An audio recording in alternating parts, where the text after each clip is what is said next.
tuluyan ng tinuldukan ni Andrew E. ang issue kung sino talaga ang maituturing na King of Rap sa Pilipinas, siya ba si Glock 9 o ang yumaong si Francis Magalona. Sa interview sa rapper, sinabi nito na may interview umano noon si Francis kung saan sinabi nito na silang dalawa daw nito ang maituturing na King of Rap, sabay sabi nito ng "So let it be". Naging issue ang nasabing titulo matapos may isang dyaryo na binansagan si Glock 9 na King of Rap ng Pilipinas, kung saan naglabas pa ng metrics noon na nagpapakita na may karapatan na tawaging King of Rap ng Pilipinas si Glock 9. Dahil dito kung kaya't nag-react ang anak ni Francis na si Arkin Magalona, kung saan sinabi nito na wala sa metrics ang batayan na pagiging King of Rap.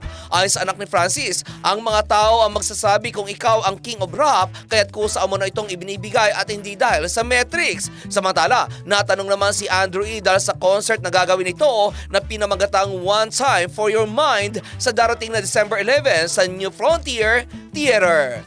Para sa ticket sa concert, tumawag lamang sa Ticketnet o kaya'y sa Ticket One. At iyan aking balitang showbiz para sa impinang metodong lakas, DWIZ. Ako si Anton, nagbabalita ng tama, naglilingkod ng tama.